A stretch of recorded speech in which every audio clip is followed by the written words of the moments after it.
같이 기도하시고 시작할까요? 기도하시겠습니다. 성부, 성자, 성령, 삼위일체 우리 하나님, 오직 주님의 이름만 이 시간 영광을 받아주시기를 간절히 간구하며 소원합니다. 우리의 모든 죄악과 연약함을 예수 그리스도의 십자가의 보혈로 정결히 씻어주시고, 또한 동일한 능력으로 모든 사단의 세력을 대적하여 주시고, 오직 성령님께서 이 시간 함께 하셔서 이 현장에 참여한 우리 교육자분들이나 또한 인터넷으로 듣게 되는 성도들에게나 각 처소처소에 동일한 말씀의 은혜와 능력으로 함께하여 주시옵소서. 감사하며 예수 그리스도 이름으로 기도합니다. 아멘. 자, 오늘은 이 두 번째 시간입니다. 네, 두 번째 시간. 우리의 이제 중보자 되신 예수 그리스도에 대해서 말씀을 나누는 시간을 갖도록 하겠습니다.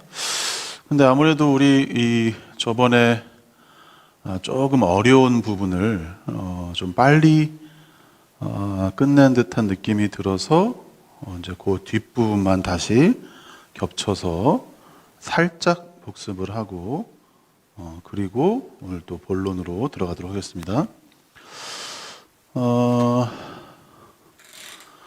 삼위일체에 대해서 하신 거 기억나시죠? 여기 계신 분들이 주로 질문의 대상들이 되실 것 같은데,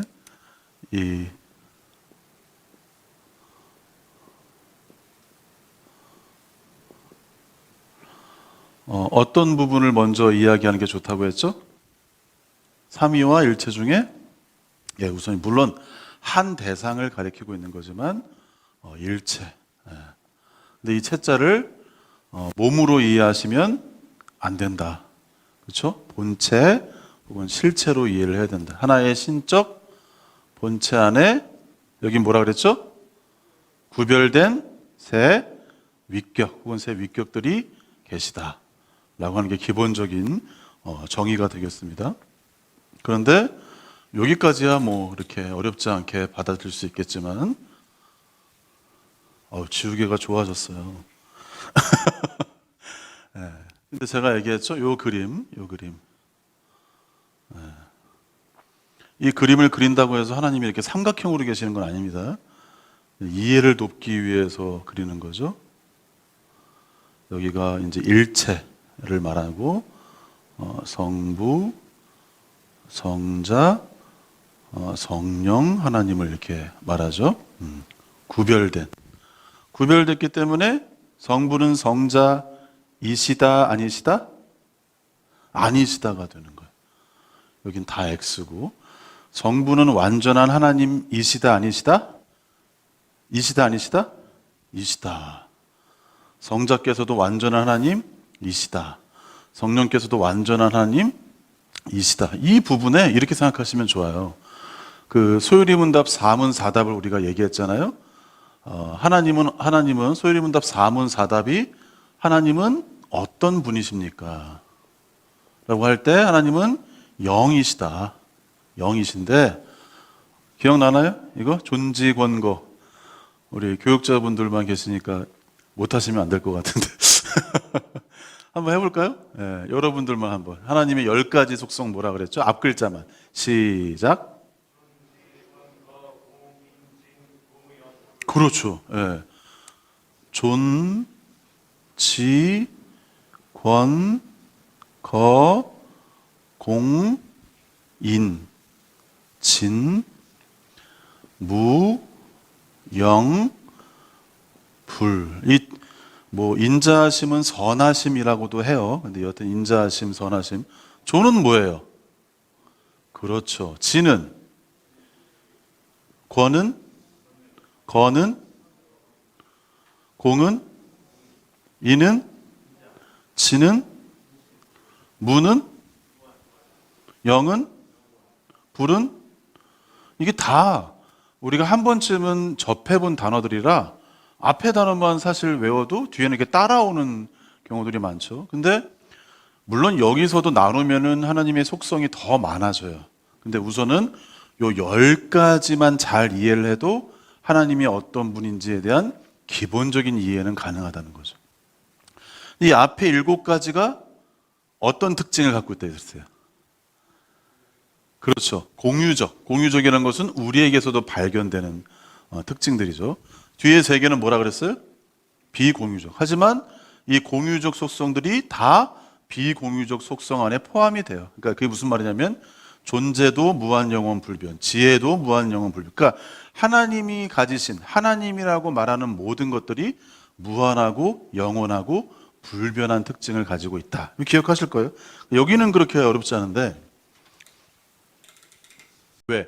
우리는 시간의 제약을 받기 때문에 하나님의 영원성이라는 표현을 이해하는 것이 쉽지가 않아요. 근데 예를 들어 우리가 뭔가 자라가고, 그리고 배워가고, 뭔가 배고팠다가 배부르고, 힘들기도 하고, 쉬면은 회복되기도 하고, 지치기도 하고, 목마르기도 하고, 이런 특징들이 하나님을 묘사하는 영원성에 반영되는 게 아니에요. 하나님 안에는 변화가 없어요. 잘 들으실게.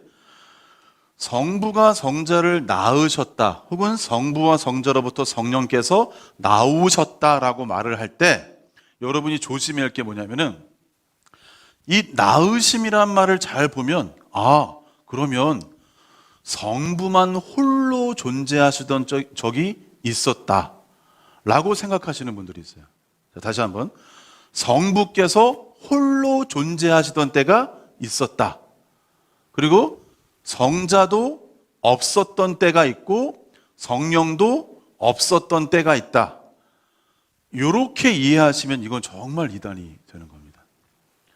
이게 영원성이라는 속성에서 비추어 볼 때 잘 보셔야 돼요. 성자가 없었던 적이 있을까요? 없을까요? 그러니까 성자가 안 계셨던 적이 있을까요? 없을까요? 성자가 존재하지 않았던 적이 있을까요? 다 똑같은 질문을 여러분 조금 더 이해할 수 있게끔 설명드린 겁니다. 성자나 성령이 안 계시던 적이 있을까요? 없을까요? 없어요. 그러니까 자꾸만 낳으심이라는 표현을 영원성이 아니라 시간적 개념으로 봐버리면 어떤 문제가 생기는 거예요? 성자도 없었다가 어느 순간 생겼구나. 성령도 원래는 없었다가 어느 순간 나오셨구나. 이렇게 생각하면 이건 완전히 이단이 되는 겁니다. 그러니까 이런 이단이 있어요.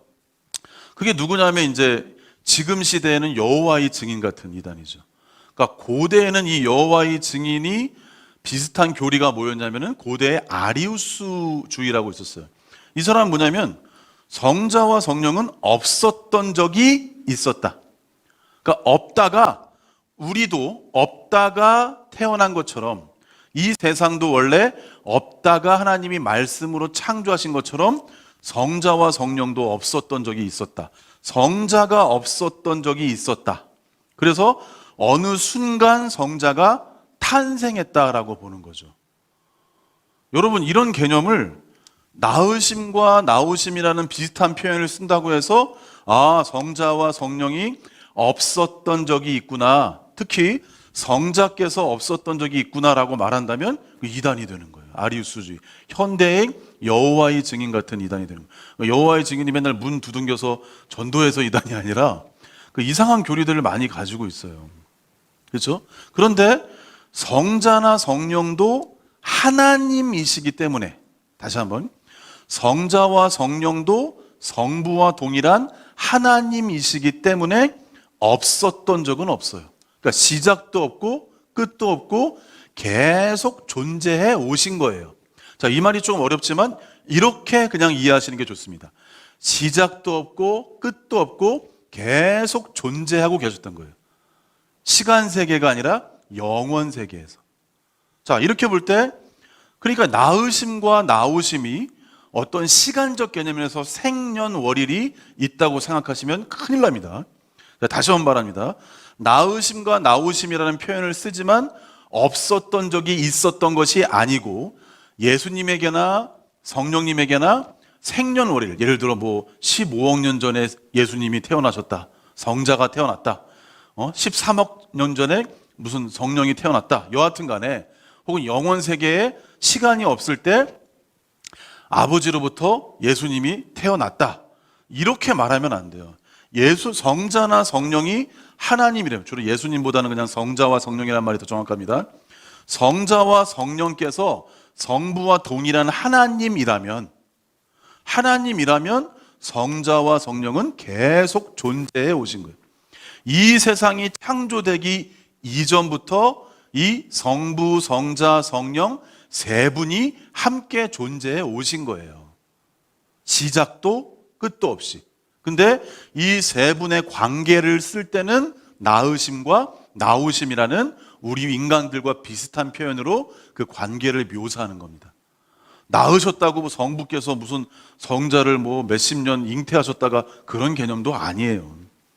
그렇기 때문에 이게 영원성의 개념이기 때문에 제가 뭐라 그랬습니까? 이게 좀 어려운 말이죠. 이 말을 잘 들으셔야 돼요. 영원성의 개념이기 때문에 이 낳으심과 나오심은 영원히, 자, 지금 말은 여러분이 이해할 수 있는 말이에요. 자, 잘 들으세요. 영원히 완료된 행위이다. 영원히 완료된 행위라는 건 뭐냐면 성자라는 분이 계시고 성령이라는 분이 계시잖아요. 완료되었기 때문에. 그러니까 나아지셨고 나오셨기 때문에 우리가 세상에 존재하는 것처럼 성자와 성령이라는 실체가 존재한다. 그래서 이거는 영원히 완료된 행위이다.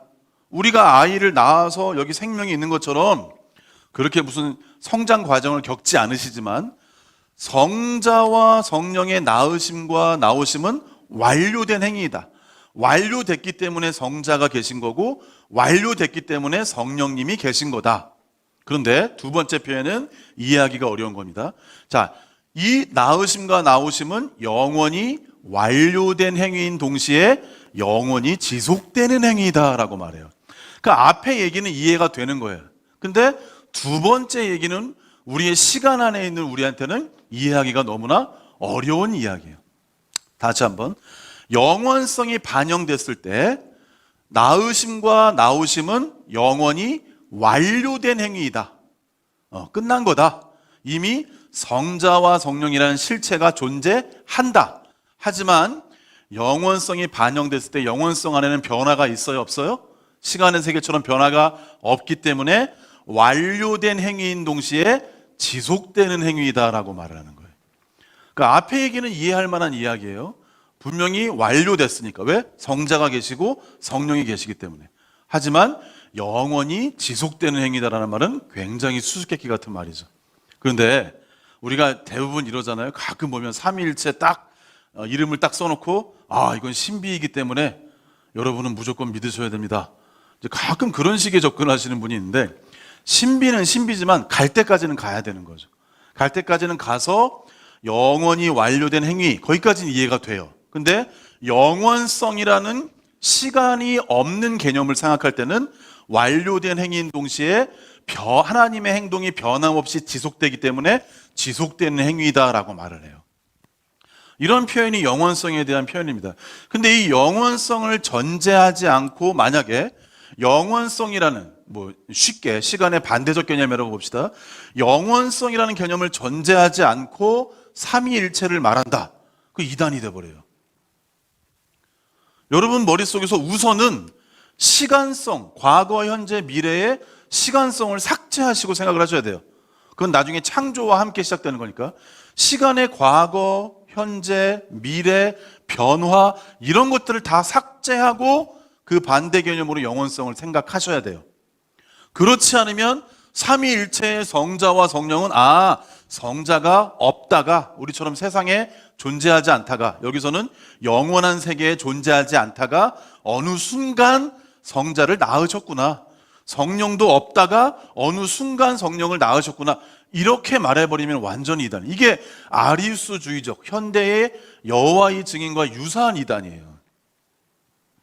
우리가 잘 못 배워서 모를 수는 있지만 영원성을 전제하지 않고 낳으심과 나오심을 말하면 그건 이단이 되어버립니다.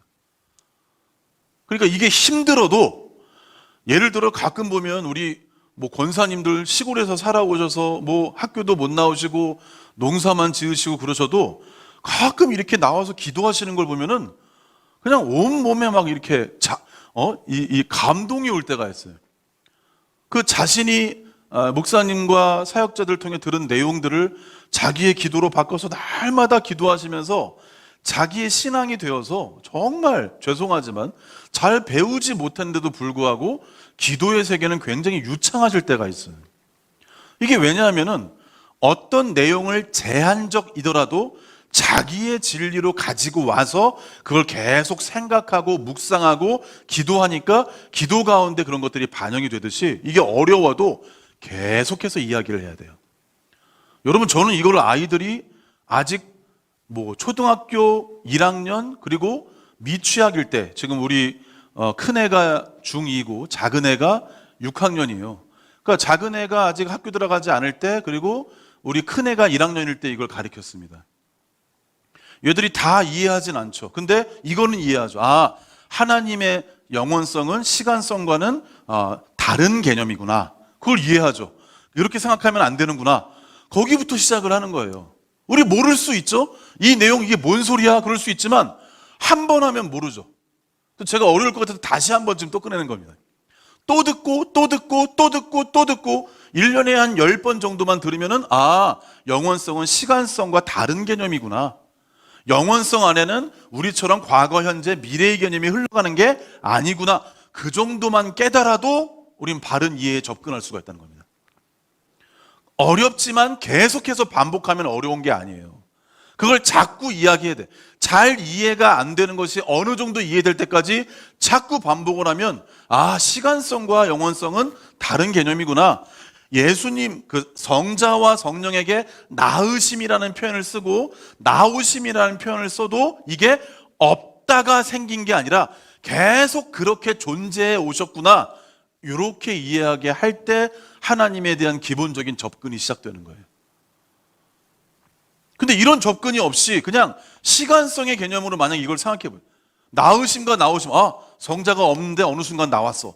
나으셨어. 성령이 없었는데 어느 순간 나오셨어. 이거는 완전히 이단적 개념입니다. 영원, 시간과 다른 영원의 개념 안에서, 시간의 흐름과 변화가 없는 영혼의 개념 안에서 나으심과 나오셨다. 어렵지만 반복해서 들으시면서 여러분의 것으로 만들면 하나님에 대한 기초적이고 바른 접근이 시작되는 거예요. 다른 곳에서는 이렇게 말하지 않으니까. 이거는 천주교도 비슷합니다. 요 내용까지는 천주교도 비슷하게, 예수님에 대한 내용도 천주교도 비슷하게 이야기를 합니다. 영원성을 전제해요. 그러니까 삼위일체 하나님을 말하는 모든 유파나 교파에서는 기본적으로 하나님의 영원성을 전제해요. 근데 우리의 서방교회에서는 성령의 나오심을 성부로부터만 나오시는 게 아니라 성경의 표현을 존중해서 성부와 성자로부터 나오신다 그러고, 동방교회에서는 성부와 성자가 아니라 성부로부터만 성령이 나오신다 그래서 갈라진 거예요.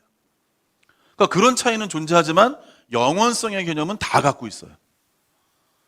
하나님을 말하는 모든 교파에서, 종파에서, 유파에서. 그걸 모르면 그 사람이 잘못된 겁니다. 자, 영원성의 개념이 그렇게 중요한 거예요. 어거스틴이나 아구스틴의 논의에서도 이런 내용들을 이 내용들이 어거스틴 혹은 아우구스티누스라고 부르는 우리 교부에 의해서 어느 정도 성립이 되고, 이 종교개혁자들이 이걸 잘 가지고 와서 이 삼위일체에 대한 논의를 더 발전을 시켰던 거죠. 이해가 되시죠?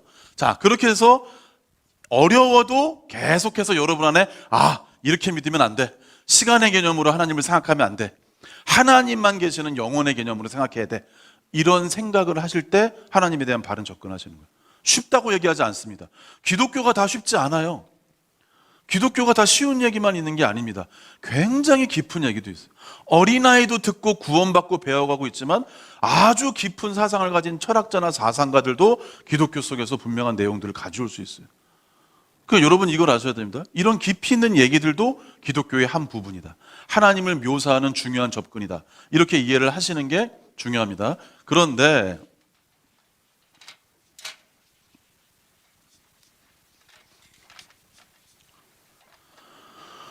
그래서 제가 이제 마지막까지 말씀을 드린 게 뭐냐면, 칼빈이 이런 기여를 했다 그랬죠.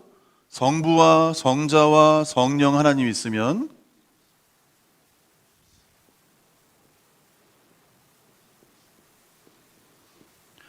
이전의 교부들, 신앙의 선배들은 종교개혁 이전에 어떤 이해를 가지셨냐면 성부께서 여기 신적 본체 혹은 신적 실체에서 성자를 낳았다 라고 말했어요. 성령도 그렇게 나오신 거고. 그러니까 칼빈이라는 사람의 불만이 뭐냐면, 야, 만약에 저번에도 얘기했지만 신적 일체, 삼위일체의 일체, 여기 10가지 속성이 있는 거예요. 하나님은 영이시며 존지권고 공인진 무형불이 여기에요. 그러니까 이걸 다 성부, 성자, 성령께서 함께 완전히 소유하시는 거예요. 그러면 성자도 완전한 하나님이고 성령도 완전한 하나님이라면, 이걸 구약적으로 보면, 자, 일체가 이렇게 바깥에 있다고 생각합시다. 그래서 그냥 우리가 성부, 성자, 성령이 아니라 그냥 한 하나님을 부른다고 생각합시다. 하나님은 거룩하십니다 라고 할 때 성부 따로 영광 받으시고 성자 따로 영광 받으시고 성령님 따로 영광 받으시는 게 아니에요. 하나님은 인자하십니다 그럴 때 따로 영광 받는 게 아니라 한 하나님을 말할 때는 세 분이 함께 영광과 인정을 받으시는 거예요. 하나님은 지혜로우십니다 그럴 때 성부만 지혜로우신 게 아니에요. 그냥 하나님이라는 말을 쓸 때는 삼위일체 하나님이 다 공통된 인정과 찬양과 영광을 받으시는 거예요. 이해가 되시죠? 그렇기 때문에 칼빈의 불만은 뭐냐면 성자와 성령이 성부와 동일한 일체, 실체성을 갖고 있다면 성자께서 성부에게 신적인 본체를 의지해서 소유하실 리가 없지 않냐. 왜냐하면 하나님의 기본적인 속성 말할 때 첫 번째가 뭐였어요? 존재예요. 존재의 기본적인 내용은 뭐냐면 스스로 계신 하나님이에요. 우리는 하나님 이외의 모든 천사와 인간과 지구와 우주의 피조물은 스스로 존재하지 않고 무엇인가를 의존해서 존재를 해요. 의존성이 있는 거죠. 하나님만 누구를 의지하지 않고 스스로 존재하시는 거예요. 그러니까 모세에게도 뭐라 그랬어요? 나는 어떤 자다? 스스로 있는 자다. 그러니까 누구를 의지한 게 아니라 너희들이 존재하기 전에, 창조되기 전에 스스로 계신 영원한 하나님이다라고 말해요. 그렇게 말할 때 성자도 스스로 계신 하나님이고 성령도 스스로 계신 하나님이라면 성부로부터 이 일체, 신적인 본체를 수여받은 게 아니다. 여기에서 낳으시고 나오신 게 아니라 이 삼위, 세 분의 관계에서만 낳으심과 나오심을 제한해서 표현하라고 말을 했어요.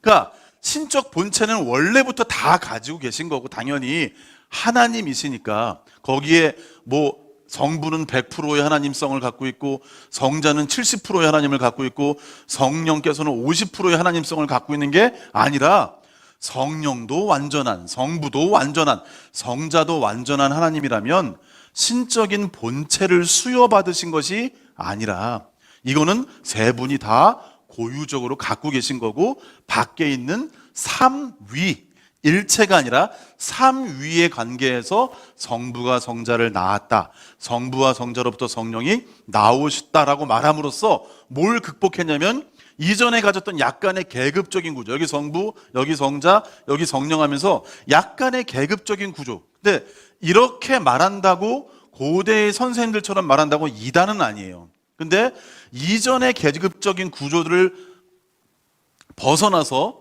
성부와 성자와 성령께서 동일한 자리에서 영광을 받으시도록 하는 거예요. 이게 참 놀라운 기여입니다. 그러니까 비비 오필드는 이 칼빈의 작업을 통해서 개혁주의의 독특한 신관이 형성되었다라고 말을 했어요. 그러니까 이 부분은 이렇게 아까 근데 신적 본체에서 나왔다 그래서 이단은 아니에요. 다시 한번 말하지만 이단은 아니지만 여기에 있는 계급적인 구조, 마치 성자와 성령은 신적인 본체를 성부를 의지해서 나아진 것처럼 말하는 그 개념을 극복해서 성부와 성자와 성령은 하나님 그럴 때 동일한 신적 본체 혹은 신적 본질을 완전히 공유하신다는 거예요. 성부도 완전한 100%의 하나님성을 가지신 거고 성자께서도 완전한 100%의 하나님 성을 가지신 거고 성령께서도 완전한 100%의 하나님 성을 가졌다는 이야기예요. 거기에 누군 더하고 누군 덜하고가 아니에요. 동등한 분이지만 삼위를 말할 때는 어느 정도의 그런 성자의 기원은 성부라고 말할 수 있다 하면서 삼위에서는 그런 어느 정도의 계급적인 구조가 있을 수 있다.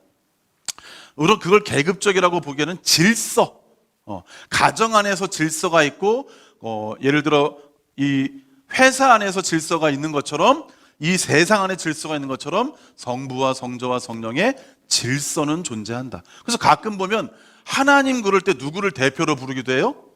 성부 하나님을 대표로 부르기도 하죠.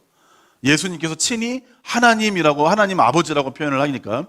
그런데도 일체성 안에는 하나님이신 부분에는 세 분이 다 완전히 신적 속성을 공유하신다 라고 보시면 됩니다. 제 말을 다 이해하지 않으셔도 그 핵심적인 개념 하나만 이해하셔도 좋아요. 근데 여기서 자 오늘 주제로 넘어가는 거예요. 여기서 중요한 게 뭐냐면 여러분, 이 하나님 안에는 변화가 있어요 없어요? 자, 큰 소리로 하면 하나님 안에 변화가 있어요 없어요? 변화가 없다라는 개념을 명확하게 가지셔야 돼. 그래야만 예수님에 대한 이야기로 바르게 넘어갈 수가 있어요. 예수님을 말할 때 자꾸만 이거를 놓치고 인간으로서의 예수님만 강조할 때가 많아요. 그런데 삼위일체 하나님의 한 위격이신 예수님, 영원한 하나님이신 성자를 생각하면서 예수님에 대한 이야기로 넘어가야 돼요. 그렇지 않으면 여기서도 많은 이단과 오류가 생깁니다. 그러니까 삼위일체에 대한 내용과 예수님의 신성과 인성, 이걸 말하는 것을 예수님의 위격이라고 말을 하는데 여기에서 이단들이 80~90%가 나와요. 그러니까 좀 섬세한 개념을 갖지 않으면 뭐가 우리가 가진 정통신학의 개념인지를 잘 모르게 된다는 이야기입니다. 그러니까 성자께서 나중에 이제 몸을 입으셔서 예수라는 이름을 갖게 되는 거잖아요. 근데 성자께서는 뭐다? 삼위 중에 한 위격이시고 완전한 하나님이시다. 여러분, 이렇게 예수님을 온전히 고백하시는 분들이 의외로 많지가 않아요. 예수님의 인간성으로 예수님의 신성을 바라보려고 하지, 예수님의 신성을 먼저 생각한 다음에 예수님의 하나님성을 먼저 생각한 다음에 예수님의 인간성을 생각하지 경우들이 많지 않다는 거예요. 여러분, 예수님은 인간이 되시기 전에 성자로 존재를 하셨던 거예요. 다시 한번, 예수님은 이제 이 성자가 인간의 몸을 입고 예수라는 이름을 갖게 돼요. 그래서 제가 아까 성자라고도 하고 예수님이라고도 하는데, 자, 그런데 먼저 여러분이 머릿속에 강하게 생각해야 할 건 뭐냐면은, 성자는 원래 하나님이시기만 하셨다는 거예요. 원래는 인간의 모습으로 태어나기 전에는 하나님이기만 하셨고, 하나님으로서의 어떤 속성은 영원히 변하지 않는다예요. 아까 영혼의 개념을 제가 설명을 했죠. 영원성, 영원 자체이기도 하신 하나님의 어떠한 성품이나 속성은 바뀌지 않고 바뀔 수가 없어요. 바뀌고 변화한다면 그 하나님을 어떻게 믿겠어요? 오늘 어떤 약속을 하셨는데 다른 세력에 의해서 취소가 되거나, 오늘 어떤 약속을 하셨는데 그걸 이룰 만한 능력이 없거나, 오늘 어떤 약속을 했는데 그걸 잊어버리거나, 뭔가 변화되고 바뀌는 하나님은 우리의 신뢰의 대상이 없어요.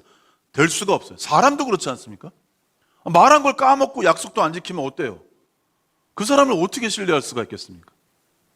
마찬가지로 예수님이 신성, 즉 하나님으로만 계셨을 때의 모습이 있었다. 그리고 이 관계, 삼위일체의 관계는 예수님이 인간성을 입으신다고 변하는 것이 아니다. 변하지 않아요. 변하지 않습니다. 하나님성, 이걸 신성이라고 해요. 신성이라고도 해요. 예수님의 하나님 되심, 이걸 신성이라고도 해요. 예수님의 하나님 되심은 영원히 삼위일체의 관계 속에서 10가지 속성을 가진, 기본적으로 10가지 속성을 가진 예수님의 신성은 변하지 않아요. 그 전제를 명확히 하신 다음에 예수님이 인간이 되심을 말해야 돼요. 요한복음 1장 1절을 한번 봅시다. 요한복음 1장 1절.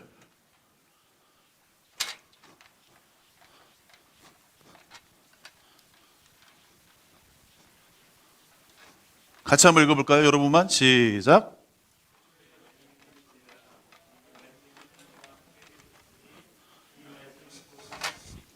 지금 이 말씀도 되게 수수께끼 같은 말씀인데 우리가 기본적으로 뭐 여러 가지 견해들이 있지만 마태복음은 왕 대신 예수님을 강조하고 마가복음은 종 대신 예수님을 강조하고 누가복음은 인자이신 예수님을 강조해요. 그럼 요한복음은 뭘 강조할까요? 하나님의 아들이신 예수님을 강조해요. 그러니까 아예 다른 복음서는 서서히 예수님의 실체를 드러내는데 요한복음은 초장부터 뭐라고 말해요? 자, 여기 봅시다. 태초에. 여기 태초에는 사실 창세기와는 좀 구별이 됩니다. 그게 뭐냐면은 이거는 세상이 만들어진 이후, 세상이 창조된 세계를 말하는 게 아니라 아까 말했던 영원 세계를 말하는 거예요. 하나님만 계셨던 영원성의 세계예요. 여기가 이제 창조 이후의 시간 세계라고 봅시다. 자, 영원 세계를 대충은 이해하시죠? 시간 세계의 다른 개념이다. 근데 이걸 염두하시고 뭐라 그러냐면 태초에 뭐가 계셨다? 태초에 뭐가 계셨다? 말씀이 계셨다. 근데 말씀이 누구와 함께 계셨다? 하나님과 함께 계셨다. 그래서 뒤에 뭐라 그래요? 말씀이 하나님과 함께 있어. 이 말씀은 곧 뭐다? 자, 여기 하나님이란 말이 몇 번 나와요? 1장 1절이 쉬운 구절이 아닙니다, 여러분. 하나님이라는 단어가 몇 번 나옵니까? 예? 한 번? 두 번 나오죠. 그러면 앞에 하나님과 뒤에 하나님이 같은 대상입니까? 다른 대상입니까? 지금 하나님 두 번 나와요. 잘 보셨어요? 그러면 앞에 하나님과 뒤에 하나님이 같은 대상입니까? 다른 대상입니까? 그럼 앞에 하나님은 누구를 말하는 거예요? 뒤에 하나님은? 그렇죠. 정확히 보였어요. 자, 잘 보세요. 태초에 아직 세상이 만들어지기 이전에, 다시 세상이 만들어지기 이전에 뭐가 있었다? 말씀이 있었는데 말씀이 누구와 함께 있었다? 하나님과 함께 계셨으니 이 말씀이 곧 뭐다? 이거 굉장히 이게 무슨 말이야? 말장난하는 것 같지 않아요? 자, 태초에 말씀이 계셨는데 말씀이 하나님과, 우리가 이해하기 쉽게 이 하나님은 지금 성부를 말하는 거예요. 하나님과 함께 계셨으니 이 말씀이 곧 하나님이라고 말합니다. 쉽게 말하면 보세요. 이 영원 세계는 아직 아무것도 창조가 안 된 세계예요. 천사고 자연이고 인간이고 아무것도 없이 누구만 존재하는 세계예요? 하나님만 존재하는 세계에, 하나님만 존재하는 세계에 말씀이라는 누군가가 있다는 거예요. 그 말씀이 여기 아무것도 창조되지 않은 영원 세계에 하나님과 함께 있는 말씀이 이 말씀의 정체도 모이기 때문에 거기 있을 수 있다는 거예요? 그렇죠. 다시 한번. 여기는 하나님만 존재하는 영원 세계예요. 영원 세계에 당연히 하나님만 계시는데 하나님 옆에 누가 있다는 거예요? 말씀이 있다는 거예요. 그럼 말씀의 정체도 모이기 때문에 하나님이기 때문에 영원 세계에 존재한다는 이야기예요. 다시 한번 보세요. 태초에 아무것도 없을 때 누가 있었다? 말씀이 계셨다. 이 말씀이 하나님과 함께 계셨다. 그러면 그 말씀의 정체도 뭐라는 거냐? 하나님이시기 때문에 이 세계에 있을 수 있다는 이야기예요. 그러니까 지금 누구를 하나님이라고 말하는 거예요? 여기는 아직 예수님이란 말이 없어요. 그냥 말씀이라고 해요. 로고스. 이 로고스는 사실, 이 로고스도 설명하면 좋은데 유대인들에게도 특별하고 헬라인들에게도 특별하죠. 근데 나중에 이 말씀이 조금 더 정체를 드러내요. 재미있게. 그게 제가 참 좋아하는 말씀인데, 다 좋아하지만 참 좋아하는 말씀인데 14절 말씀을 한번 보세요. 14절 말씀을 여러분만 한번 읽습니다. 요한복음 1장 14절 시작.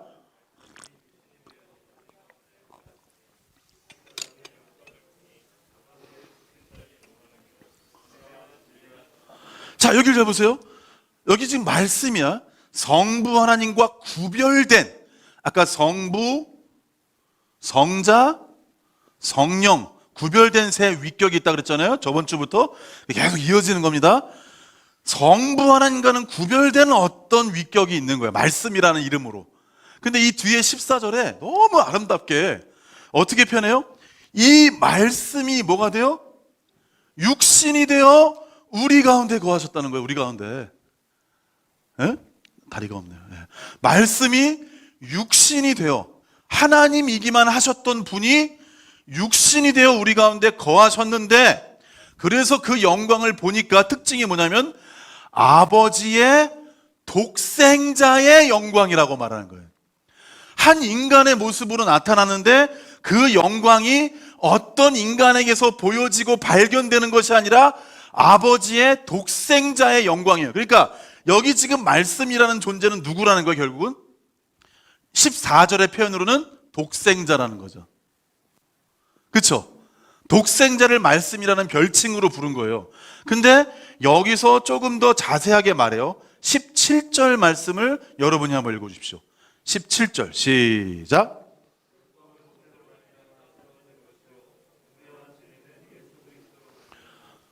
이제 예수라는 이름이 여기 나오는 거예요.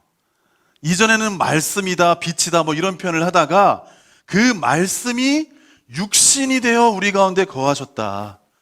육신이 되어 우리 가운데 거하셨다. 인간의 모습으로 나타나셨다는 거예요.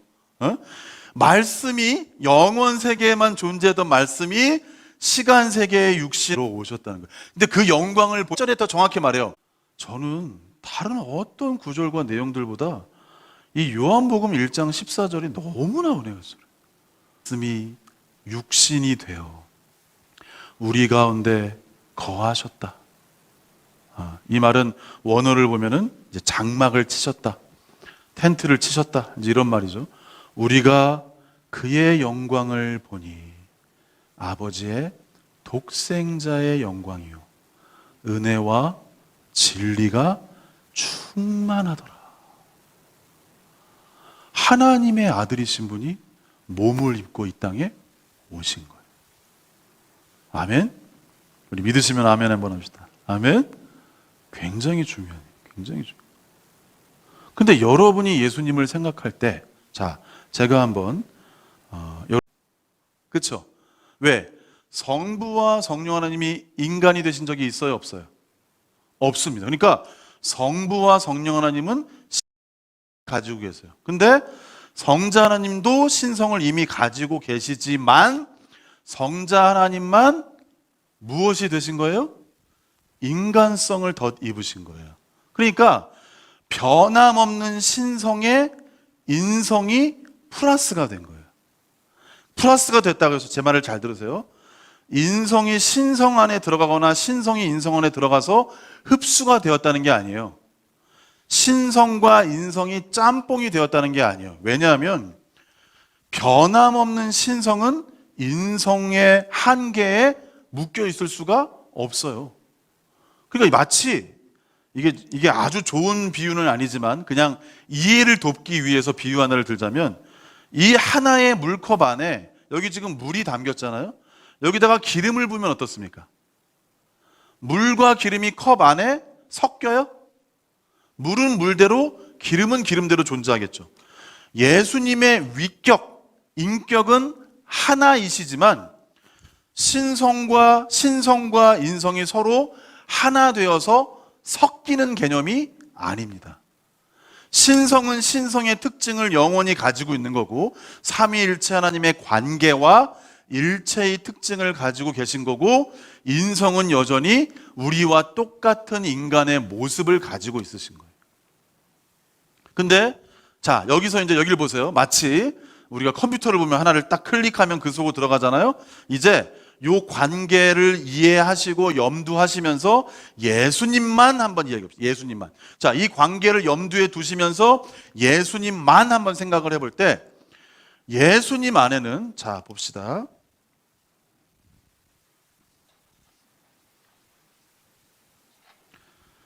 이제 삼위일체를 전제하면서 성자만 한번 집중을 해보면, 이 네모가 예수님이라고 한번 생각해 보세요.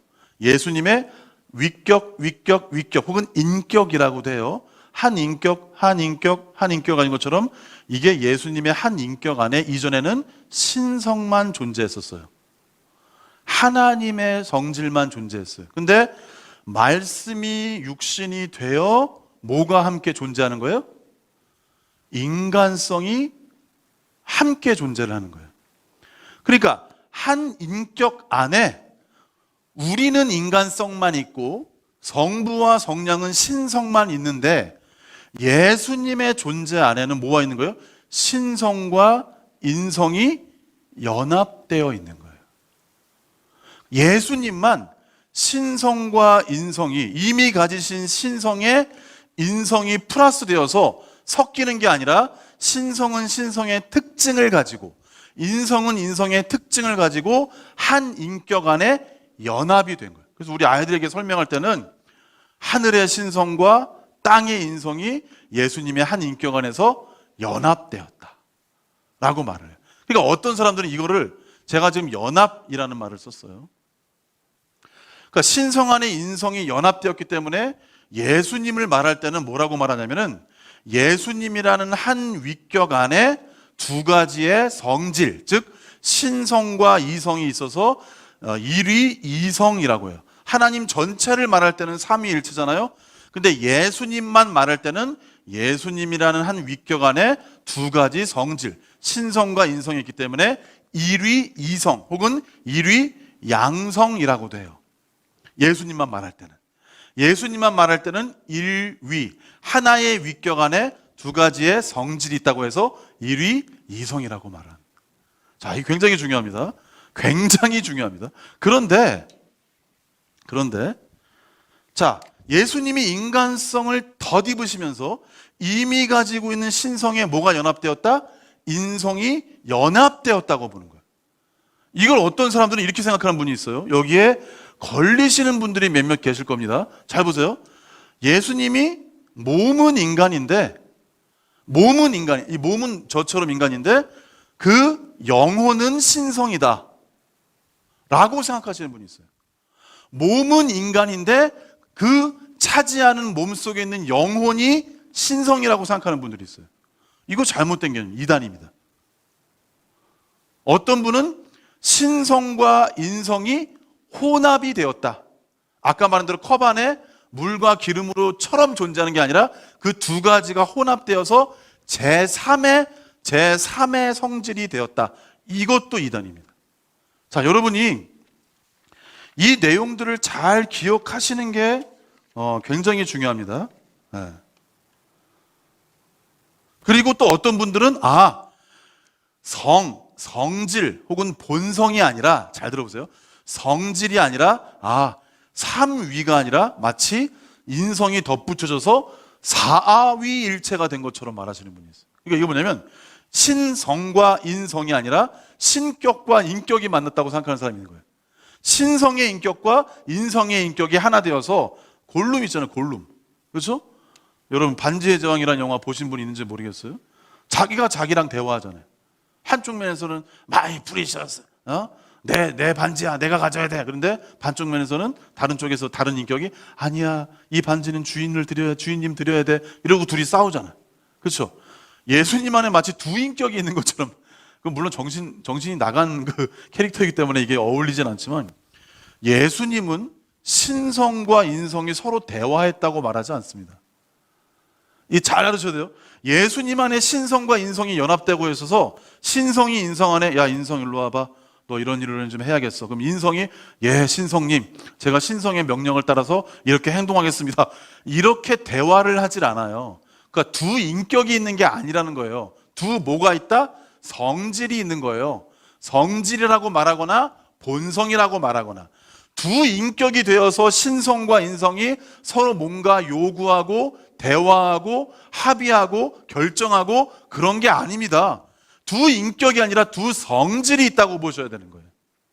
그러니까 첫 번째 이단은 뭐예요? 몸은 인간인데 이 안에 속에 인간의 영혼과 같은 기능을 신성이 한다 혹은 로고스가 한다 라고 보는 사람이 있고, 두 번째 이단은 뭐예요? 신성과 인성이 짬뽕이 되었대. 근데 이렇게 말하면 뭐가 문제냐면 예수님이 배고프다, 목마른다, 힘들다라는 표현이 성경에 있어요. 그리고 예수님이 뭔가를 모른다 그러세요. 그런 다음에 나중에 예수님은 십자가에서 어떻게 되세요? 고통받고 죽으세요. 만약에 신성과 인성이 짬뽕 됐다고 본다면 인성이 배고플 때 신성도 배고픈 거고, 인성이 목마를 때 신성도 목마른 거고, 인성이 고문당하고 고통당할 때 신성도 고문당하고 고통당하는 거고, 심지어 인성이 십자가에서 못 박혀 죽었을 때 신성도 함께 죽는다는 개념이 돼버려요. 지금 무슨 말을 하는지 이해됐습니까? 인성은 우리를 대신해 죽으시기 위해 무한하신 존재가, 죽을 수 없는 존재가 죽을 수 있는 성질을 입으신 거예요. 그렇기 때문에 인성에 속한 모든 것이 신성에 함께 적용되는 게 아닙니다. 신성은 완전한 존재이기 때문에 뭔가 모르는 것도 없고, 목마른 것도 없고, 배고픈 것도 없고, 지치는 것도 없고, 당연히 죽으시는 것도 없어요. 그건 다 어디에 속한 거예요? 인성에 속해서 우리를 위해 대신 순종하시고 죽으시기 위해서 입으신 성질이지, 그 예수님의 인성 안에서 일어난 일이 신성 안에 적용되는 게 아닙니다. 근데 이 두 가지의 성질이 예수님이라는 한 인격 안에 연합되어 있는 거예요. 그러니까 신성의 특징으로 어떤 사람을 고치기도 하시고, 뭐 기적을 나타내기도 하시고, 폭풍우를 잠잠케 하기도 하시고, 죽은 나사로를 살리기도 하세요. 신성의 능력으로. 인성으로는 고난당하시고 고통당하시고 아픔당하시고 십자가에 못 박히셔서 신성의 모습으로 나오거나 인성의 모습으로 나와도 한 인격 안에서 다 누가? 하나님의 아들이신 예수님이 하셨다라고 말할 수가 있는 겁니다. 이게 쉬운 일이 아니에요. 근데 아까 말했죠. 여기 예수님이 몸은 인간인데 그 영혼은 신성 아니냐, 즉 인성은 몸이고 신성은 인성의 영혼 아니냐. 여러분, 근데 성경은 분명히 우선은 이렇게 말을 해요. 하이델베르크 요리문답에서는 이렇게 말해요. 예수님이 고난을 받으사라는 말로 당신은 무엇을 고백합니까? 라고 말할 때, 그리스도는 이 세상에 사셨던 모든 기간에, 특히 생의 마지막 시기에 모든 인류의 죄에 대한 하나님의 진노를 자신의 몸과 영혼에 짊어지셨습니다 라고 말해요. 근데 그 이유가, 그분은 유일한 화목 제물로서 고난을 당함으로써 우리의 몸과 영혼을 영원한 저주로부터 구원하시기 위해서. 그러니까 예수님은 단지 몸만 인간인 부분이 아니라 모두 인간인 거예요. 영혼도 인간인 거예요. 우리가 인간이라고 그럴 때 몸만 가진 존재를 인간이라고 말하지 않고 몸과 영혼을 가진 존재를 인간이라고 말하듯이, 예수님이 인간이 되었다고 말을 할 때는 몸과 영혼을 가진 거예요. 웨스트민스터 대요리 문답도 이렇게 말합니다. 그리스도는 어떻게 하나님의 아들로서 사람이 되셨는가? 그리스도는 하나님의 아들로서 참 몸과 지각 있는 영혼을 취하시어 사람이 되셨다. 다시 한번, 참 몸과 지각 있는 영혼을 취하시어 사람이 되셨다. 소유리 문답에서는 하나님의 아들이신 그리스도께서는 성신의 능력으로 잉태되어 동정녀 마리아의 몸에서 참 몸과 지각 있는 영혼을 취하셔서 사람이 되었다고 말합니다. 영혼만 가진 분이 아니에요. 자, 말씀으로 한번 검증해 봅시다. 우리 마태복음 마지막 부분을 한번 보십시오. 마태복음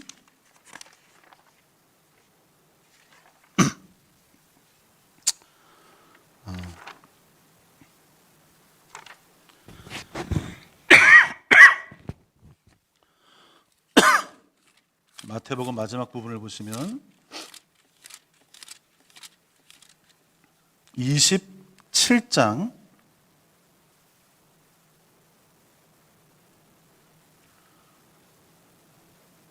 50절 말씀을 여러분이 한번, 27장 50절. 자, 큰 소리 읽어봅니다. 27장 50절 시작. 뭐가 떠나시니라? 영혼이 떠나시니라. 우리 또 하나 봅시다. 누가복음 마지막 부분을 한번 가볼까요? 누가복음 20 23장 42절 43절을 한번 읽습니다. 23장 42절 43절. 23장 42, 43 시작.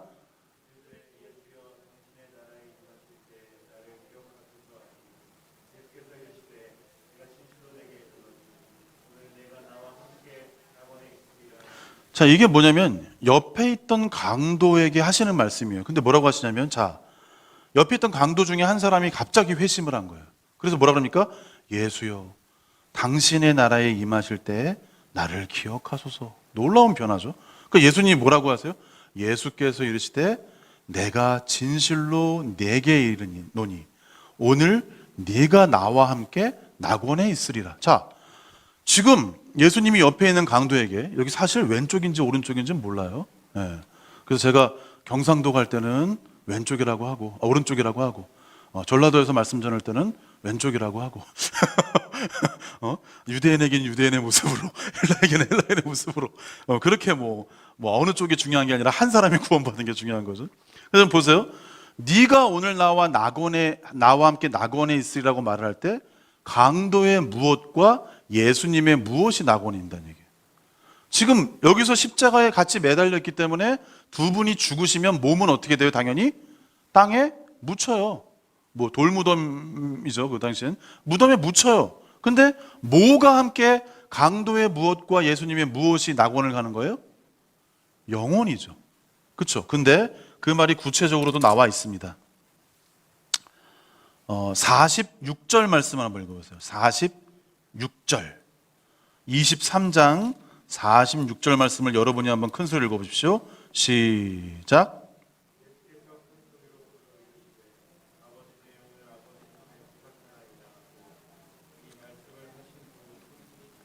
그렇죠. 여기도 뭐라고 하세요? 뭐를 부탁하나이다? 내 영혼을 아버지 손에 부탁하나이다. 예수님은 이걸 아셔야 돼요. 영혼이 없이 몸만 인간을 가지신 분이 아니라 영혼과 몸을 함께 가졌다는 의미에서 인간이십니다. 그러면 또 한 가지, 예수님에게는 그러면 신성의 의지가 있을 거 아니에요? 뜻? 그러면 인성의 의지가 있을까요? 없을까요? 인성의 의지도 있죠. 그런데 이걸 아셔야 돼요. 처음에 저는 이거 하나의 인격이기 때문에 하나의 의지만 있다고 생각했는데, 가만히 보면 예수님이 몸과 영혼을 가지신 분이라면 예수님에게도 인간성에서 일어나는 지정의가 있을 거 아니에요. 그렇죠? 그러니까 예수님에게도 인간의 의지가 있어요. 근데 잘 아셔야 될 게, 예수님에게 인간의 의지가 없다고 신앙 고백서들은 말하지 않습니다. 명확하게 의지가 있다고 말해요. 근데 이 의지는 신성의 의지와 독립된 의지가 아니라는 거예요. 인성의 의지는 항상 어디를 의지해요? 신성의 의지에 복종하는 형태를 가지고 있어요. 그러니까 이게 어디서 더 선명하게, 거의 유일할 수도 있죠, 드러나냐면 겟세마네에서 예수님이 기도하시죠. 아버지여, 이 잔을 내게서 옮기시옵소서. 자, 이것은 무슨 의지예요? 변함이 없는 신성의 의지가 아니라 변화의 과정을 겪는 무슨 의지? 인성의 의지예요. 근데 어디에 복종시켜요? 하지만 나의 원대로 마옵시고 누구의 원대로? 아버지의 원대로 되기를 원하나이다 하면서 인간의 의지가 신적인 의지에 복종하는 구조를 갖고 있어요.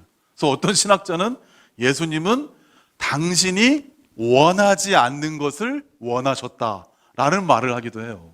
참 재밌는 표현이죠. 근데 뭘 그렇게 두려워하셨을까? 겟세마네 기도에서 예수님이 가장 예수님을 괴롭게 했던 문제가 무엇이었을까요? 어떤 사람은 고통당하고 죽임당하는 것, 어떤 사람은 사랑하는 사람들과의 이별, 제자들의 배신, 이런 것을 다루기도 해요. 그런데 예수님이 나중에 보시면 알겠지만 마태복음으로 한번 넘어가 봅시다. 마태복음 28장으로 한번 넘어가 보시면 27장 46절을 한번 볼게요. 27장 46절. 여러분이 한번 읽습니다. 큰 소리로 시작.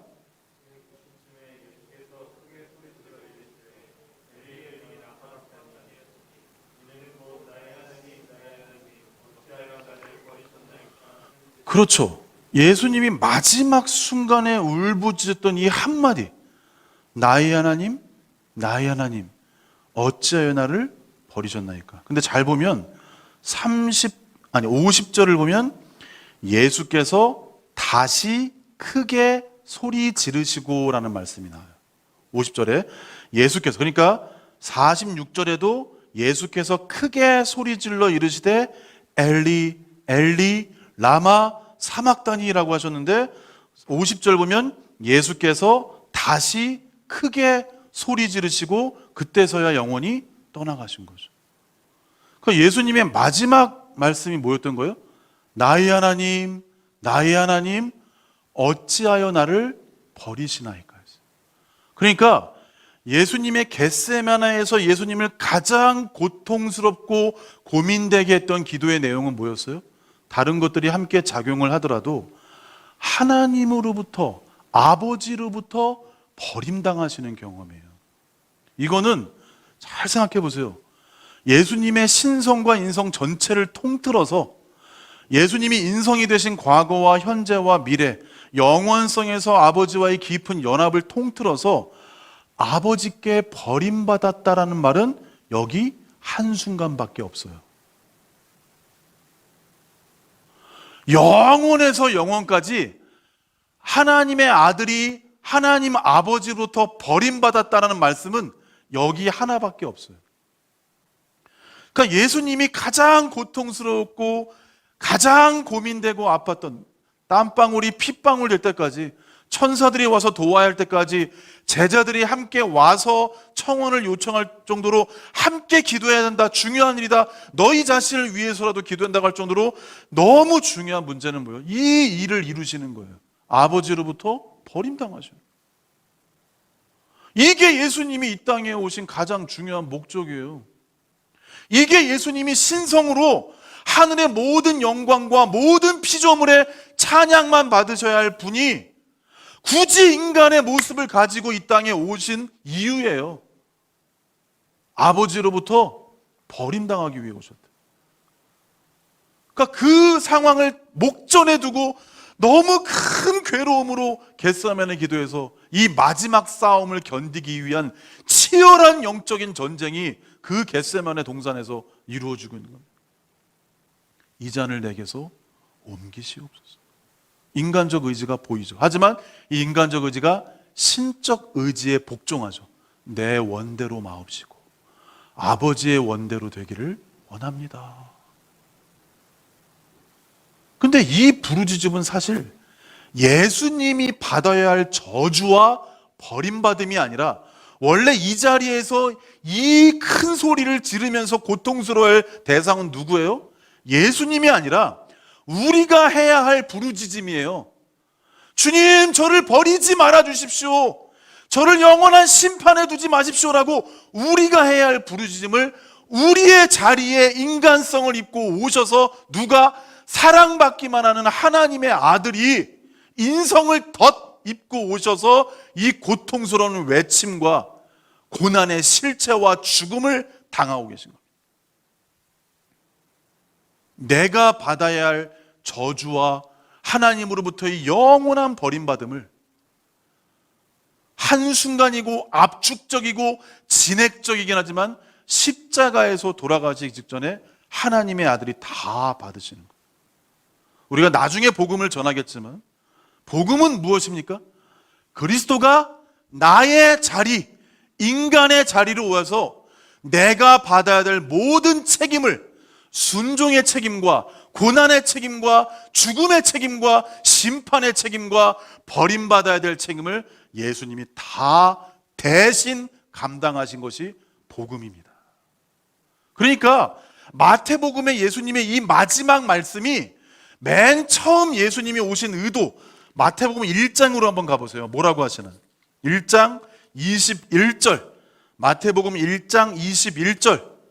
요셉이 마리아의 관계를 조용히 끊고자 하니까 천사가 나타나서 이런 말을 하죠. 21절에 20절부터 보면 이 일을 생각할 때에 주의 사자가 현몽하여 이르되 다윗의 자손 요셉아 네 아내 마리아 데려오기를 무서워하지 말라. 그에게 잉태된 자는 성령으로 된 것이라. 그러면서 잘 들으세요. 아들을 낳으리니 이름을 예수라 하라. 이는 그가 자기 백성을 그들의 죄에서 구원할 자이심이라. 어떤 사람은 마태복음을 마치 행위로 구원받는 것을 말하는 것처럼 말하는 사람도 있어요. 아니에요. 마태복음은 신약 마태복음의 첫 부분이자 신약 전체를 여는 열쇠와 같은 역할을 하는 게 이 1장 21절 말씀이에요. 예수가 왜 인간의 몸을 입고 이 땅에 왔는가? 그건 뭐예요? 자기 백성을 그들의 죄에서, 자기의 죄가 아니라 자기 백성을 그들의 죄에서 구원하시기 위해서 예수가 이 땅에 아기로 태어났다는 거예요. 루터는 뭐라 그러는지 아십니까? 예수가 이 땅에 아기로 응애하고 태어나는 순간, 엄마의 도움을 받는 가장 연약한 아기의 순간에도 인간으로는 연약했지만 신성으로는 온 우주를 채우고 계셨다고 말을 해요. 하나님으로서의 성질은 인간의 응애하고 태어나는 순간도 변하지 않고 여전히 온 우주를 채우고 다스리시지만 인간으로서는 엄마의 손에서 태어나서 엄마 품에 안겨있는 어린아이의 모습이라는 거예요. 나중에 물론 태어나지만. 이 1장 21절의 말씀이 궁극적으로 성취되는 지점이 어디입니까? 아까 여러분이 읽었던 마태복음 27장의 예수님의 외침인 겁니다. 그들이 받아야 할 버림받음으로써 받아야 할 모든 하나님의 심판과 저주를 그리스도께서 끌어안으시면서 버림받으시는, 나의 하나님 어찌하여 나를 버리셨나이까. 마태복음 1장 21절의 말씀이, 그래서 인간이 되어 이 땅에 오신 예수님이 어떤 의도로 이 땅에 오셨고 그 성취가 어떻게 이루어지는가를 이 십자가의 외침을 통해서 마태는 묘사하고 있는 거예요. 자기의 주인이고 스승이신 예수님이 왜 이 땅에 오시고 어떤 의미의 죽음을 당하는지, 그냥 한 사람의 죽음이 아니라 우리를 대신하신 죽음을 당하신 거예요. 그러기 위해서 변하지 않는 신성에 무엇을 입고 인성이 어떻게 됐다? 연합이 된 거예요. 신성은 예수님이 인간의 모습을 가지고 와서도 변하지 않습니다. 신성은 신성의 고유한 능력으로 살아가는 거예요. 존재하는 거예요. 그러니까 어떤 분이 좀 재밌게 말한 게 뭐라고 말하셨냐면 이런 말을 했어요. 왜 그 제자들과 함께 예수님 탄 배에서 풍랑을 만났잖아요. 그러니까 제자들이 막 난리가 났잖아요. 예수님 빨리 일어나, 예수님 주무시고 계시니까 빨리 일어나서 우리를 도와달라 그러니까 예수님 어떻게 했어요? 저벅저벅 걸어가셔서 풍랑을 어떻게 했어요? 꾸짖었어요. 잘 보세요. 그러니까 풍랑이 창조주이신 예수님의 말씀을 듣고 곧장 잠잠케 됐어요. 이게 얼마나 놀랍습니까? 저기 보세요. 여기 신성과 인성이 함께 드러나요. 한 인격이지만 인성으로는 너무 피곤해서 백고물에서 주무시고 계셨어요. 인성으로는. 근데 피곤해가지고 주무시고 계신 분이 이 인간들이 이기지 못할 거대한 풍랑 앞에서 풍랑을 꾸짖으니까 풍랑이 잠잠게 돼요. 이게 신성과 인성이 따로따로 드러날 때가 많지만 여기 신성과 인성이 함께 드러납니다. 인성은 연약함으로 주무시고 계셔. 근데 신성의 능력으로는 파도를 한마디로 잠잠케 하셔요. 그래서 어떤 분이 농담 반 진담 반으로 예수님은 피곤하지만 전능하셨다 라고 말해요. 이게 웃긴 말이에요. 왜? 전능과 피곤함이 같이 쓰일 수 있습니까? 전능한 존재가 어떻게 피곤해요? 피곤할 수가 없죠. 그러니까 농담 반 진담 반으로 이렇게 말하는 거예요. 예수님은 피곤하지만, 이건 뭐예요? 인성이죠. 전능하셨다. 이건 뭐예요? 신성이죠. 그러니까 예수님 안에는 자연스럽게 한 인격 안에서 신성의 성격과 인성의 성격이 각자 드러날 때도 있고 함께 드러날 때도 있는 거예요. 근데 지금 예수님이 백고문에서 피곤해서 주무시는데 전능한 능력으로는 자신의 몸보다도 더 지탱하기 힘든 파도를 한마디로 잠잠하게 해버려요. 이게 얼마나 기이한 일입니까? 인성의 연약함을 가진 동시에 신성의 무한한 능력을 함께 소유한 분이 자연스럽게 이 두 가지의 성질을 드러내시는 거예요. 예수님 안에서 이게 자연스럽게 연합이 되어 있는 거예요. 혼합되어 있다면 예수님은 피곤하지 않으셨겠죠. 무슨 말인지 이해가 되시죠? 연합이 된 거예요. 연합이. 근데 여러분, 이 예수님이 만약에 신성이 없다면, 그냥 인성이 고통받는다면 예수님은 스스로 혼자만 구원할 수 있지만 예수님을 믿는 모든 사람들을 구원할 수는 없어요. 인성으로는 우리를 대신하시죠. 그렇죠? 예수님은 성령으로 잉태됐기 때문에 죄가 없으세요. 근데 인성으로는 죄가 없는 인성으로 우리를 대신하시죠. 신성으로는 우리에게 영원한 생명을 주시는 거예요. 그리고 십자가에서 아버지께서 부으시는 그 영원한 지옥의 진노를 인간성으로만 버티면 나중에 풍선이 점점 커지면서 터지버리듯이 거의 견딜 수가 없어요. 하나님의 진노를 신성의 능력으로 견디고, 그래서 십자가에서 죽으심으로써 얻으신 모든 구원의 효력을 신성의 능력으로 우리에게 영생을 주시는 거예요. 그 태어나면서부터 죽으시고 부활하시고 승천하셔서 재림하실 때까지 계속 그 이후에도 예수님은 우리의 영원한 유일한 중보자가 되시는 거예요.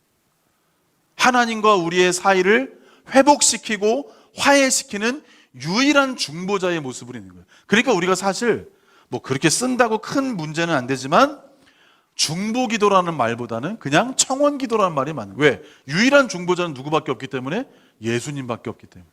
거기다 중보기도 한다고 무슨 그걸 정죄한다고 말할 필요는 없지만 유일한 중보자는 예수님밖에 없어요. 그래서 어떤 분이 우리가 하는 기도는 중보적 기도라고 하거나 청원기도라고 말하는 게 좋다. 도구라는 말도 쓰지만 이 신약학자 한 분이 도구라는 말과 중보라는 말은 결국 같은 개념이 된다라고 해서 청원기도, 중보적 기도라고 말하는 게 더 중요해요. 왜? 예수님이 진정한 중보자이시니까. 근데 우리가 하나만 살펴볼게. 이 유일한 중보자의 자리에 천주교는 마리아를 끼워 넣어요. 그 제가 한번 천주교 자료를 한번 찾아봤어요. 마리아를 어떻게 이해하나. 근데 마리아는 분명히 기여가 있죠. 어떤 기여?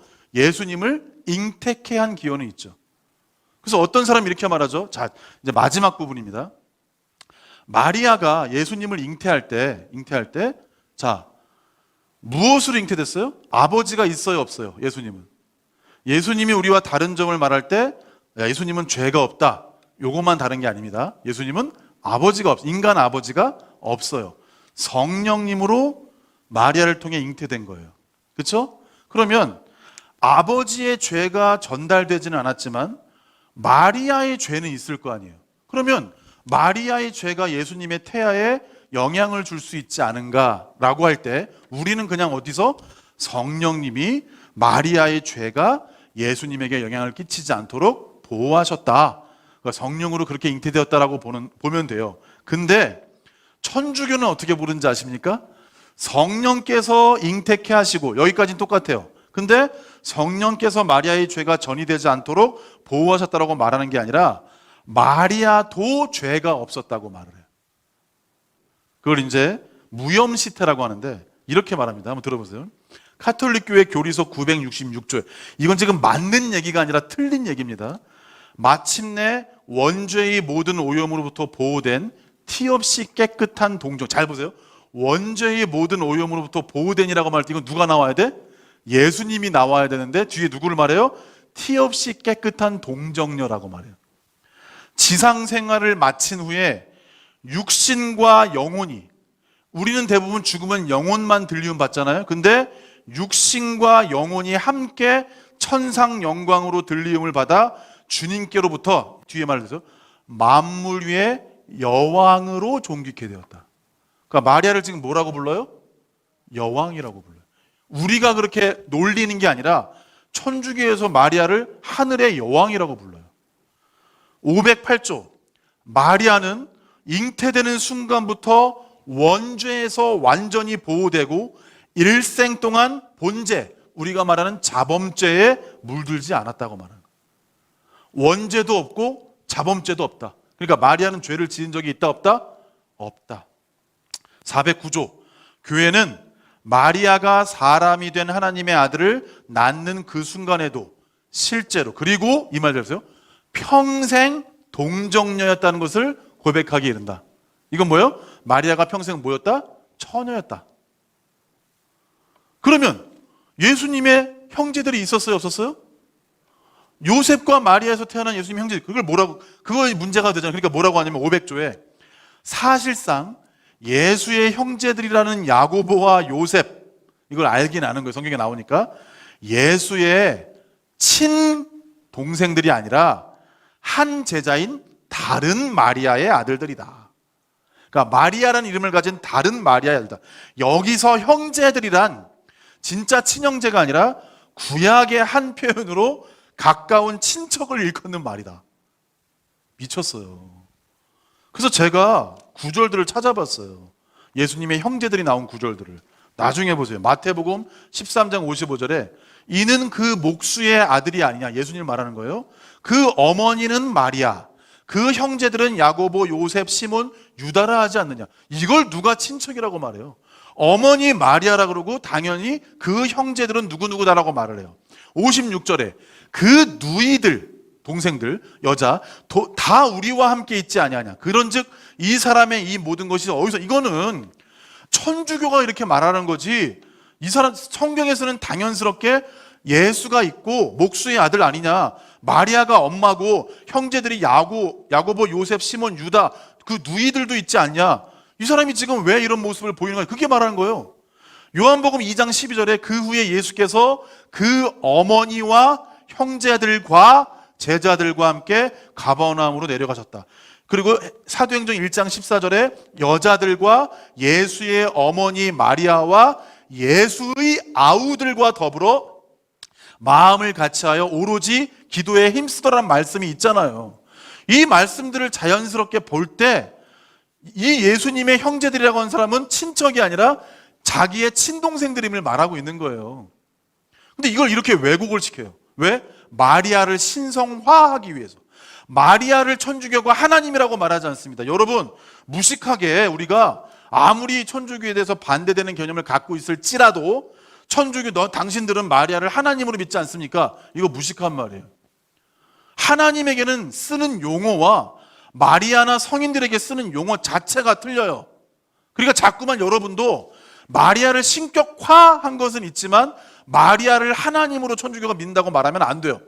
그럼 망신당할 일입니다. 천주교는 마리아를 하나님으로 믿지 않아요. 여왕으로 믿지. 이것도 웃기긴 한데 하나님으로 믿지 않습니다. 제가 이 우리나라에서 나온 교리문학 같은 책을 한번 살펴봤어요. 이기정 신부라는 사람이 쓴데 거의 책이 50쇄 넘게 팔린 거 보니까 가장 핵심적인 해설서예요. 이렇게 말해요. 성모님은, 마리아예요, 우리를 너무나 사랑하시기 때문에 우리에게서 조금도 눈을 돌리지 않으신다. 우리가 큰 죄를 지음으로써 하나님의 사랑을 잃었을 때 성모님은 우리에게 그것을 다시 회복해 주실 은혜를 얻어주신다. 하느님께 순종함으로써 얻으신 구원의 길을 열어놓으신 성모님께 순종함으로써 우리 또한 구원의 은혜를 받는 것이다. 최근에 이르러 성모님의 여러 기적 발현으로 모든 은총의 중재자라고 말해요. 성모님께 특별한 관심과 기대를 기울이게 된다. 우리의 모든 청원과 속죄의 기도가 성모님을 통해서 주님께 전달되며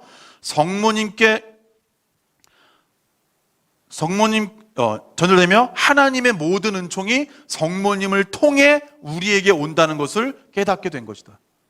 그러니까 성모를 통해 우리의 기도가 하나님께 전달되고 하나님의 은혜가 성모를 통해 우리에게 전달되는 거예요. 이게 누구를 말하는 거예요? 완전 중보자예요. 성모 마리아께서 죽음과 몽소승천으로 하늘에 올라가셨을 때 이 육체와 영혼이 함께 올라간 걸 몽소승천합니다. 우리 주님께서는, 잘 들으세요, 여왕으로서 당신의 어머니 머리 위에 관을 씌우셨대요. 그런데 관을 받으셨기에 여왕이 되신 것이 아니라 이미 여왕이시기 때문에 관을 받으셨대요. 저는 솔직한 얘기로 이 정도일 줄은 몰랐어요. 읽을 때마다 사실 짜증이 납니다. 내가 이걸 왜 읽고 있지? 솔직히 말씀입니다. 349편 이런 말을 해요. 루이 마라라는 성인이 이렇게 말해요. 하느님에 대한 사모의 정의 없이 여러분은 결코 마리아를 사모할 수 없다. 여러분이 마리아를 칭송하고 마리아는 당신이 받으신 그 칭송과 존경을 반드시 하느님께 바친다. 그러니까 우리는 누구를 칭송하고 찬양하면 되는 거예요? 마리아를 칭송하고 찬양하면 마리아는 그것을 누구에게 바친다? 하나님께 돌려드린다는 거예요. 이 말은 마리아는 하나님과의 관계로만 생활하시며 하느님 옆에 계시기에 하느님 말을 말씀하시는 거로 여러분이 마리아를 부르면 마리아는 꼭 하나님을 부른다는 말인 것이다. 이렇듯 우리를 위하시는 어머님께 우리 스스로가 완전한 봉헌, 헌신을 올리기 위해서는 우리의 몸을 바쳐야 하고, 마리아를 얘기하는 겁니다. 우리의 영혼, 그 모든 능력, 지혜, 자유의지를 마리아께 대한 봉사를 위해 바쳐야 되며, 마리아께 우리는 세속의 모든 사물을 바치고 우리의 내적 및 영혼의 재물, 우리의 세상의 재물, 과거, 현재, 미래에서의 공로, 덕행, 선행들을 마리아에게 바쳐야 된다. 끝으로 조심할 것은 때때로 우울하거나 권태로우며 유혹이 나를 괴롭히더라도 용기를 가지고 이를 잘 실천한다고 해서 어머님을 기쁘게 될 수 있으며 또한 나도 행복감에 적게 된다는 것이다. 진짜 괴롭습니다. 마지막으로 하나, 성모님은 그 모친 안나의 복중에 잉태된 순간부터 죄로부터 수도했대요. 죄를 지은 적이 없는 거예요. 성모도 모친에게서부터 죄로부터 자유케 된 거예요. 원죄가 없다는 거예요. 성모님의 원죄 없으심은 성경에 나온 내용도 아니에요. 잘 들어보세요. 온 교회가 믿는 진리며 1854년 12월 8일 교황 비오 9세가 발표한 신조다. 성경에 나온 게 아니라 교황이 발표한 거예요. 교황이 발표한 뒤에 4년 뒤에 프랑스 루르드에서 성모님이 나타났대. 그래서 교황 비오 9세의 선포의 참됨을 알려줬대. 뭐라고? 나는 원죄 없이 잉태되었다 하면서 어느 프랑스 루르드에 나타나가지고 마리아가 그렇게 선포를 했다는 거예요. 교황 비오 9세의 말은 사실이 다으 하면서 선포했다는 거예요. 여러분, 마리아를 우상화한다는 이야기는 어느 정도 알고 계셨죠? 근데 이 정도인 줄 알고 계셨습니까? 저는 볼 때마다 경이로워요. 왜? 이게 어디 성경 이외에, 정경 이외에 위경이나 외경 이런 데 있나? 이게 없어요. 그냥 자기들이 만든 거예요. 교회가 천주 교회에서 마리아라는 한 대상을 만든 거예요. 그 대상에게 찬양하고 기도하고 헌금하고 헌신하면 마리아는 하나님과의 관계에만 있기 때문에 자기가 우리에게, 인간에게 받은 모든 걸 누구에게? 하나님께 넘겨주는 중보자의 위치에 서 있다고 말을 하는 거예요. 이게 어떻게 비슷한 종교입니까? 여러분, 구원관 자체에도 천주교는 문제가 있지만 이렇게 마리아라는 한 사람을 거의 우상숭배의 형식으로 하나님의 자리, 즉 예수님이 하셨던 자리와 성령님이 지금 하시는 자리에 누구를 넣어요? 마리아를 넣어서 마리아가 우리를 구원하고 우리를 치유하고 우리를 회복하고 우리를 위해 기도하고 우리의 헌신을 하나님께 전달하는 역할을 한대요. 이건 제가 만든 글들이 아니라 천주교에서 사용하는 교리문답들을 발췌해 온 겁니다. 거기 있는 사람들을 저주하자는 얘기가 아니에요. 그분들도 구원의 대상이죠. 그런데 그분들이 삼위일체 하나님뿐만 아니라 얼마나 잘못된 대상을 집에다가, 여러분 다 아시죠? 친척 있으신 분들 봤죠? 집에다가 마리아를 세워놓고 지금 제가 읽어드린 이런 내용으로 그 마리아를 바라보고 섬기는 거예요. 하나님은 아니라고 말하지만 하나님이나 진배 없는 역할, 마리아란 이름을 빼버리고 마리아가 하는 일들을 가만히 보면 성자와 성령만이 할 수 있는 일을 누가 나눠가지고 있어요? 마리아가 나눠가지고 중보자로 존재하고 있는 겁니다. 마리아도 죄가 있는 존재예요. 이 땅에 마리아로부터 태어나셨지만 마리아를 신성화하는, 마리아를 신격화하는 그런 내용이 우리 기독교에 있는 게 아닙니다. 얼마나 많은 우상 숭배적 내용들이 이 안에 존재하기 때문에 종교개혁자들이 그렇게 말씀을 의지해서 그런 잘못된 종교들을 박차고 나온 거예요. 어지럽게 만들지 마라. 우리의 유일한 중보자는 예수 그리스도고 우리의 유일한 보혜사는 누구밖에 없다? 성령님밖에 없는 거예요. 근데 그 예수님이 이미 신성을 가진 하나님이신 분이 인성을 가지고 이 땅에 오셨어요. 신성과 인성은 섞이지 않습니다. 인성은 우리를 대신해서 고난받고 고통받고 죽으시기 위해 이 땅에 오신 거예요.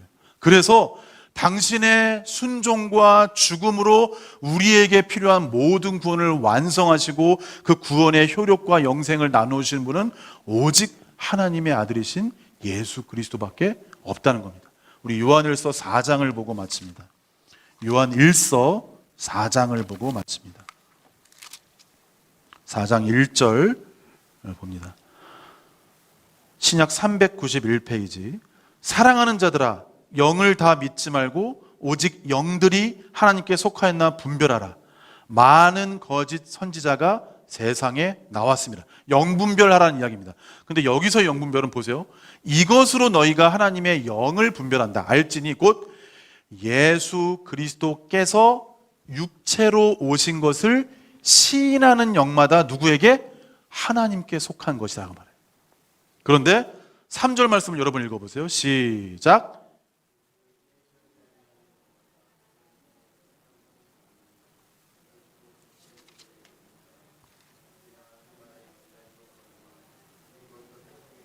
그렇죠.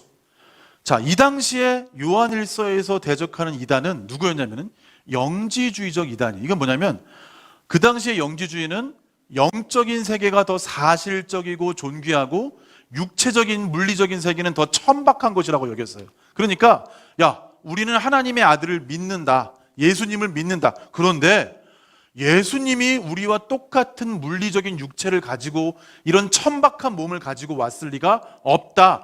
육체처럼 보이지만 그건 육체가 아니라 영체였다. 그렇게 자기들이 가졌던 잘못된 철학과 기독교를 연관시켰던 영지주의 이단이 있던 거예요. 그러니까 거기에 반대해서 사도 요한이 뭐라고 말한 거예요? 이것으로 너희가 영분별을 한다. 즉 뭐냐? 하나님의 아들이 육체로 오신 것을, 우리와 똑같은 물리적인 몸을 가지고 온 것을 시인하는 영마다 하나님께 속한 것이요, 예수님이 육체로 오신 것을 부인하는 마다 적 그리스도의 영이라고 그래요. 사단의 영이라고 그래요. 지금 영분별하라고 다른 많은 이야기를 하는 게 아니라 잘 들어보시면 예수님이 우리와 똑같은 몸을 가지고 왔냐를 믿는 사람들은 성령에 속한 자들이고, 우리와 똑같은 육체로 오지 않았다고 부인하는 자들은 사단에게 속한 자들이라고 말한 거예요. 근데 이 요한이 누굽니까? 아까 요한복음을 말씀했던 그 요한복음을 썼던 그 요한이에요. 요한복음에서는 예수님의 신성, 하나님 되심을 강력하게 선언했어요. 그러니까 요한복음 마지막에 뭐가 나와요? 도마의 의심이 나오잖아요. 거기서 도마가 예수님의 옆구리를 보고 뭐라 그래요? 나의 주, 나의 하나님이십니다라고 직접적으로 고백해요. 하나님이란 말이 성경, 예수님을 하나님이라고 부르는 표현이 많지가 않습니다. 근데 예수님을 하나님으로 선포했던 요한이 요한 1서에서는 예수님은 육체를 가지고 오신 인간이다라는 말을 선포하고 있어요. 이것을 연합을 지켜버리면 예수님은 완전한 하나님이신 동시에 요한복음에서, 물론 요한복음에서도 인성신성을 말하지만 강조점이 요한 1서에서는 예수님은 우리와 똑같은 몸을 가지고 오신 하나님의 아들이다를 말해요. 즉 예수님 안에 분명히 신성이 먼저 존재했고, 그리고 인성을 가지고 오신 분이 바로 우리가 믿는 예수님이다 라고 말하는 거예요. 자, 정리를 합니다. 여러분이 만약에 여기 복음을 전했다고 생각합시다. 그래서 복음을 들어서 믿었는데 예수님이 삼위일체의 하나님이신 것을 믿지 않거나, 한 위격이신 것을 믿지 않거나, 예수님의 인성은 믿지 않거나, 예수님의 신성을 믿지 않거나 하면 여러분이 아무리 정확한 복음을 들었을지라도 그 예수는 여러분을 구원할 수 있는 예수가 아닙니다. 단지 제시된 복음만이 중요한 게 아니라 그 복음이신 예수님이 신성과 인성이 연합된 존재로서의 예수님을 믿지 않는다면 그 이후에 전해지는 복음도 효력을 낼 수가 없는 거예요. 예수님이 삼위일체의 한 위격이심을 믿고 그 예수님에게만 독특하게 인성이 덧붙여진 존재임을 믿을 때 우리가 전하는 복음이 그 사람이 진정으로 구원받을 수 있는 예수를 전하게 되는 것입니다. 단초라되고 축약된 복음뿐만이 아니라 예수가 누구이신지에 대한 그 정체를 온전히 이해하면서 그 예수를 신뢰하는 자리로 나아가는, 그래서 온전한 확신 가운데 성령의 역사 가운데 더 동참하는 여러분이 되기를 간절히 바랍니다. 자, 여기서 마무리하고요. 이렇게 하죠. 제가 기도하고 우리 주기도문까지 하고 끝낸 다음에 질문을 받도록 하겠습니다. 괜찮을까요? 예배를 끝내고 주기도문까지 같이, 제가 한번 기도합니다. 하나님, 이 시간 이 말씀들로 우리를 깨닫게 하시니 감사합니다. 이 진리가 우리 안에 깊이 새겨지고 예수님에 대한 바른 이해로 그분을 온전히 경배하고 섬기고 순종하고 체험하는 우리가 되게 하여 주시옵소서. 예수 그리스도 이름으로 기도합니다. 아멘. 주기도문으로 마칩니다. 하늘에 계신 우리 아버지여, 이름이 거룩히 여김을 받으시오며 나라가 임하시오며 뜻이 하늘에서 이루어진 것 같이 땅에서도 이루어지기를. 오늘날 우리에게 양식을 주시옵고 우리가 우리에게 죄진 자를 사준 것 같이 우리의 죄를 사하여 주옵시고 우리를 시험에 들지 말게 하시고 다만 악에서 구하시옵소서. 나라와 권세와 영광이 아버지께 영원히 싸움나이다. 아멘. 자, 여기서 마무리하고 이제 혹시 질문이 있으신 분은 우리 해주시면 좋겠습니다. 모니터가 저기만 있는 거죠?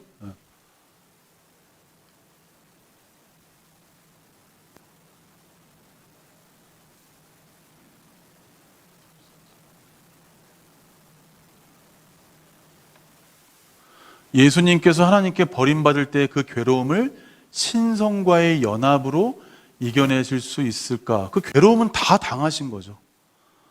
인성으로서 그 괴로움을 다 당하신 거죠. 그래서 오히려 물론 그 죽음 자체를 이겨내시고 부활하셨지만 예수님의 인성으로서 그 울부짖음은 말 그대로 괴로움 속에서 나오는 울부짖음이라고 볼 수가 있습니다.